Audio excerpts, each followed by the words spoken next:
he has an all-time great chin going in the ring with tremendous punchers. Terence Crawford coming up 2 weight classes, do any damage? Yeah, he's a slick boxer, and he's also a good puncher in the welterweight division, in the junior welterweight division, in the lightweight division. But I do believe that if you can box and you can move, that you can beat Canelo. You can outpoint him. Of the opponent. But anybody that's watched Terence Crawford's career knows full well how much talent this young man has. I mean, he is absolutely sensational, both as an orthodox and as a southpaw fighter. You can't really tell which is his favoured side. ESPN analysts Dan Raphael and Stephen A. Smith break down why Terence Crawford would dismantle Canelo Alvarez. They argue that although Canelo was once known for his granite chin, recent bouts have exposed cracks, with him taking more damage than before. Crawford's rare mix of slick movement, pinpoint timing, and knockout power makes him an extremely difficult matchup. In their view, Crawford has all the necessary tools to outbox and hurt Canelo convincingly. I think Terence Crawford is a marvelous boxer, arguably the best in the world, pound for pound. But can you hurt Canelo? If you can't hurt him, I have no doubt he can outbox him. My issue is, if you can't hurt him, what kind of a challenge can you truly pose? What do you say to that? No, that's a great point. I mean, here's the thing. Canelo Alvarez has a historically great chin. Now, I go back way back when he first came to the United States and started boxing, and he found himself on an HBO pay-per-view undercard years and years ago, fighting against the older brother of the great Miguel Cotto. His name was Jose Miguel Cotto, and he had gotten a ton of hype. He had signed with Golden Boy Promotions, and a lot of those of us in the media, and I had seen him a couple of times before that. This is my first time seeing him in person, really paying close attention, and he almost got knocked out in the first round. And I remember, Stephen A., all of us looking around at Media Row going, what the heck is this all hyped about? This man can't take a shot. He's going to get drilled. He was lucky that the fight was over, that the round was over in round 1, or there might have been some much more trouble. Stephen A., that was 16, 17 years ago. I've never seen him wobbled, rocked, physically, visibly hurt since then. He has an all-time great chin going in the ring with tremendous punchers. Terence Crawford coming up 2 weight classes, do any damage? Yeah, he's a slick boxer, and he's also a good puncher in the welterweight division, in the junior welterweight division, in the lightweight division.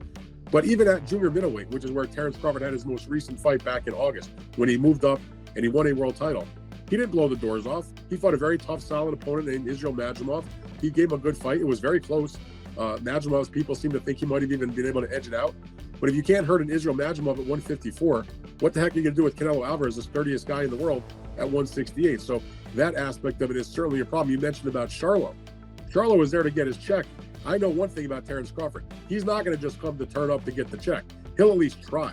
And Charlo, I don't think, really tried. Stephen A. Smith delivers a clear and forceful opinion on the potential clash between Terence Crawford and Canelo Alvarez. Without hesitation, he backs Crawford fully, expressing absolute faith in his chances to win. For Smith, what separates Crawford is not just technical brilliance, but the hunger to seize this opportunity. He insists that Crawford's mindset and determination to prove himself will be a deciding factor in the fight. Smith's confidence underscores how much he values Crawford's ambition and the relentless work ethic driving his preparation. You got a love for boxing. Yes, Who love gonna boxing. win the fight, man? That's coming up, the biggest Crawford. fight in boxing. Crawford. Huh? Crawford. I'm not hesitating. Crawford. I'm not even hesitating. Crawford. You gonna stand on that all the way to September 13th? I love Canelo. Crawford will beat Canelo. Crawford will beat Canelo by decision. I can't see anybody knocking out Canelo Alvarez. But I do believe that if you can box and you can move, that you can beat Canelo. You can outpoint him. That's right. When I think about Canelo, one of the things that I don't like about Canelo, despite his greatness, and a neck as wide as Broadway, for crying out loud. Right. It's like almost every shot has to be a power shot. It's a power shot, yeah. That's not beating Crawford. I will confess, I think Gervonta Davis's trainer, Cal, I think he said this. He said Crawford could find himself in trouble if he decides to engage with Canelo, because Canelo is the naturally bigger, strong fighter. And I don't care that Crawford's gotten bigger, and I don't care that Crawford's gonna go in there just as big as Canelo. Canelo is accustomed to fighting at the weight, and Crawford is not. And Canelo is a genius in this regard. You don't see him show up for fights not ready. He's always ready. Always prepared. He's always You gotta ready. give He's him always that. prepared. So I think he's the slower fighter, though. And I think that Crawford is brilliant as a boxer. And I think that between switching to conventional and southpaw, using his jab and movement, I think that Crawford is going to outpoint Canelo because he's faster. But I don't think he's gonna knock him. Teddy Atlas strengthens the case for Crawford by stressing the principle of skill outweighing size. In his eyes, factors like weight and reach can never surpass refined technique. He emphasizes that Crawford's game revolves around accuracy, timing, and adaptability, qualities that trump brute force. According to Atlas, Canelo's physical strength and durability matter less when facing a fighter who dismantles opponents with pure boxing mastery. His argument reinforces the idea that elite skill often neutralizes size and power in critical matchups. Maybe he's a little overrated. Terence Crawford versus Canelo Alvarez at 168 pounds. Canelo's really good. But I think Crawford is special. I know he hasn't fought the resume everyone wants, but you have that or you don't have that ingredient. I think he has it. Canelo's really good. He's tremendous. But could he be a tiny bit overrated? The greatness is within Crawford. It's in his desire, it's in his mind, it's in his makeup, where he came from. I know he's moving up in weight class, can he carry it, but those intangibles, I believe that he has them. Al Bernstein sheds light on another key element of Crawford's arsenal: unpredictability. He explains that Crawford doesn't fight with a fixed style but adjusts on the fly, creating constant problems for opponents who struggle to read him. Facing Canelo, who excels at counterpunching, this unpredictability becomes a serious challenge. Bernstein highlights that Crawford's ability to switch between orthodox and southpaw adds an extra layer of complexity, making it harder for Canelo to anticipate shots and leaving him exposed to punches he won't see coming. Most fans or most people would probably say Crawford, I'm guessing, because that's a big part of how he's won, and everybody feels that and rightfully so, that the way he's figured out, he's constantly changing from lefty to righty. He's a person that alters his attack. Sometimes he's a boxer, sometimes he's walking people down. Canelo's style is more the same in most fights. He is a counterpuncher who's waiting for you to make your move so he can counterpunch you. Then when he has you in trouble, he's willing to move forward. His attack is a pretty straightforward one. On the face of it, you might say Crawford, but I think the thing about Canelo Alvarez is that he has seen every style that you can see. Gareth A. Davies highlights Crawford's extensive career experience, noting that the American has been a professional for more than 15 years. This longevity sharpened his instincts, polished his ring IQ, and allowed him to remain composed in the toughest moments. Davies insists Crawford's talent has never been in doubt, with his resume showing consistent dominance over top-level opposition. He has handled all styles: big punchers, slick movers, and battle-tested veterans, always finding solutions. This adaptability, paired with patience and technical precision, makes him one of the most complete fighters of his era. According to Davies, such deep experience gives Crawford an invaluable edge when imagining a clash with Canelo Alvarez. The levels that he's gone through, the weights that he's gone through, and the opponents that he has been in with, he's come up short against a couple, but he's come through some big challenges as well through his, 65, 66 professional bouts since he was 15 years of age. There's no doubt that this is the biggest test of Terence Crawford's career, not only because of the weight step up, but also because of the level of the opponent. But anybody that's watched Terence Crawford's career knows full well how much talent this young man has. He is absolutely sensational, both as an orthodox and as a southpaw fighter. You can't really tell which is his favoured side. He's that good. The angles that he creates, and the way that he not only dissects people, but the way that he puts his foot down when he gets somebody hurt is he's spiteful. He's truly, truly impressive. But what he also does, and this is where I think people are making the mistake with the fight with Israel Madrimov last summer in Los Angeles, was that Terence doesn't mind doing enough to win. He doesn't. If he knows he's got to win on points, he's happy to tuck everything neatly in the office and win round by round. It reminds me of Floyd Mayweather. It reminds me of Pernell Whitaker. It reminds me of guys that win with ease without overstretching themselves, that don't have to get in a battle. But when he's got someone hurt, as you rightly say, he's spiteful. I'm not sure he'll get Canelo hurt in this fight.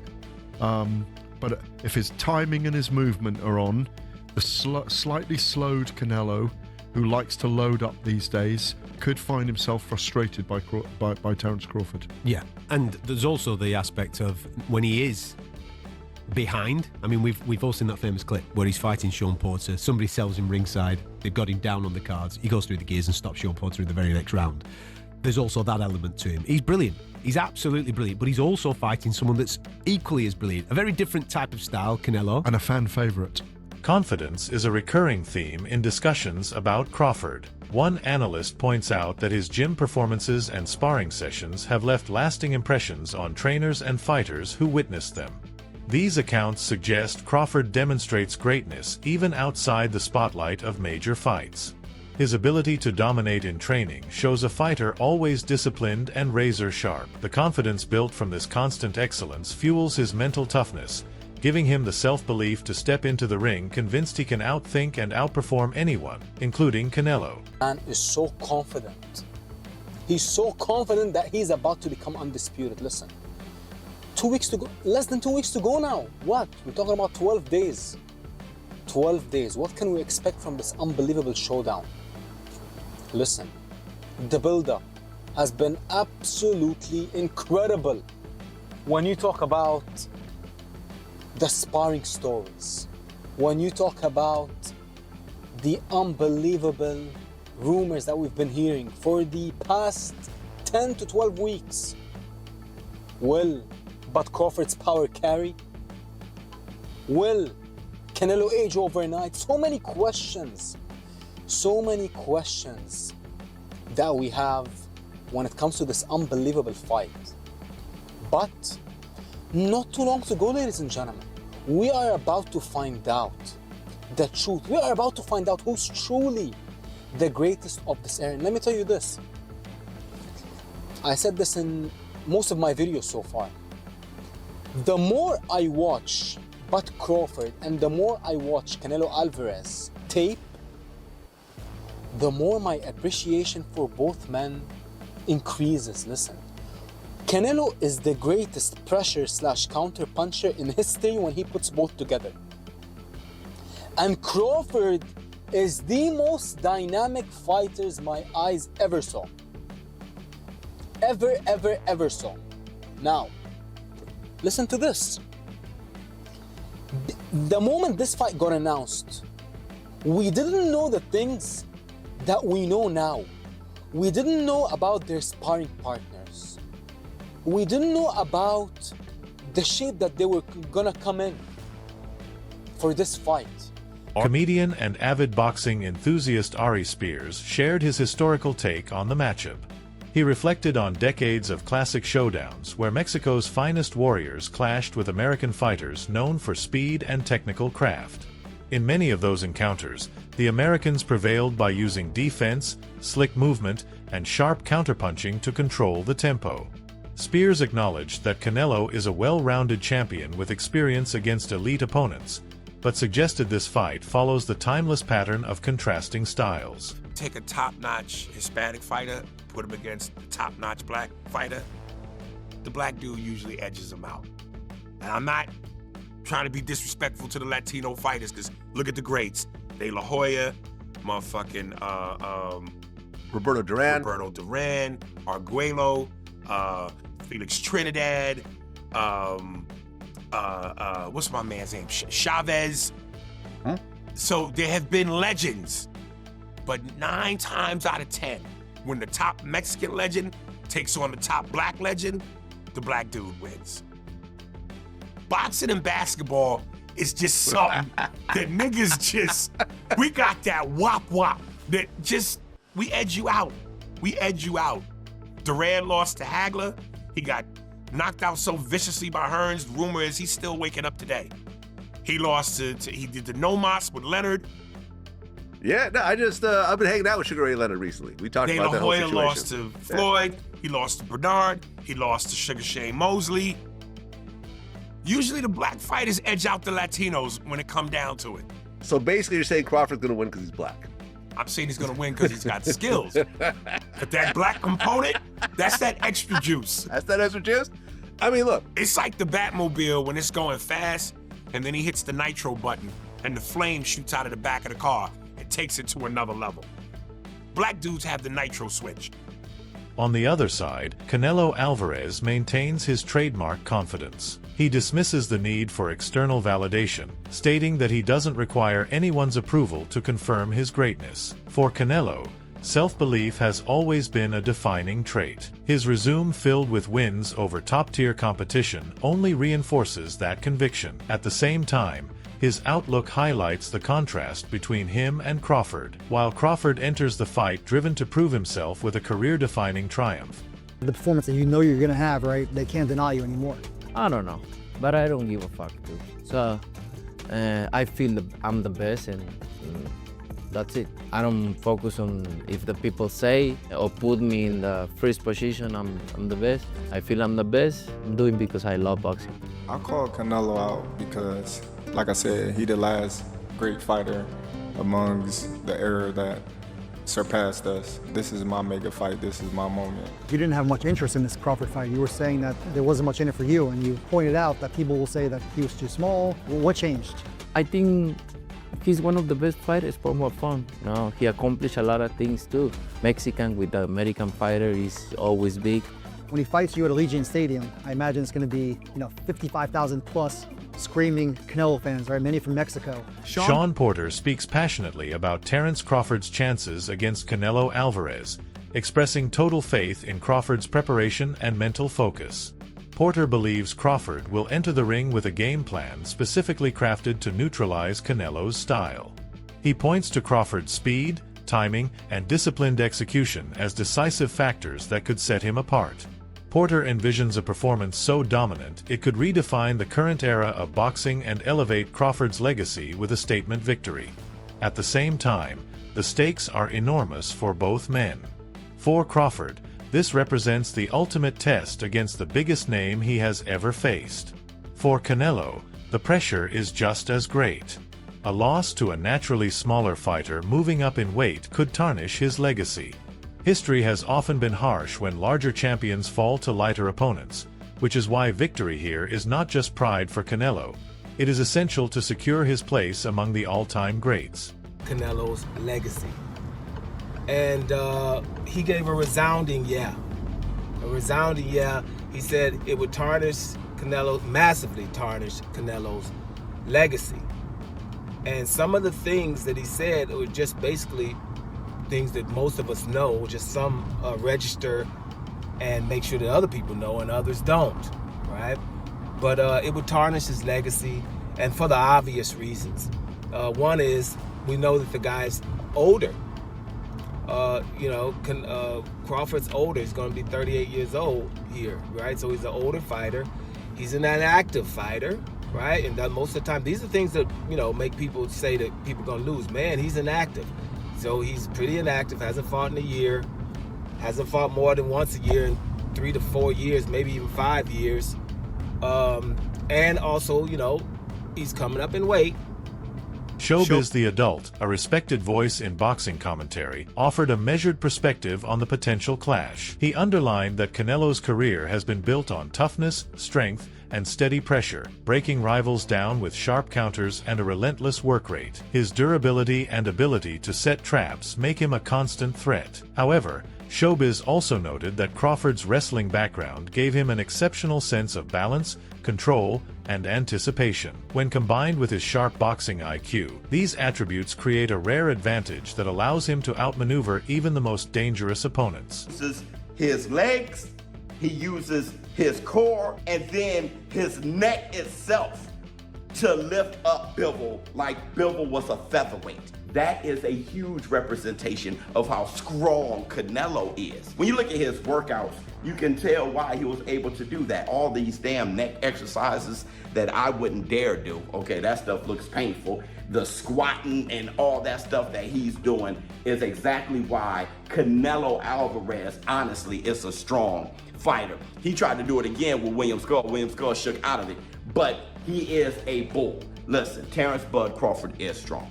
He is, okay? And he understands leverage, and he understands those things because he wrestled. Honestly, very true. But Saul Canelo Alvarez is also extremely strong. Now, let me know how you feel in the comments below. That wraps up today's breakdown.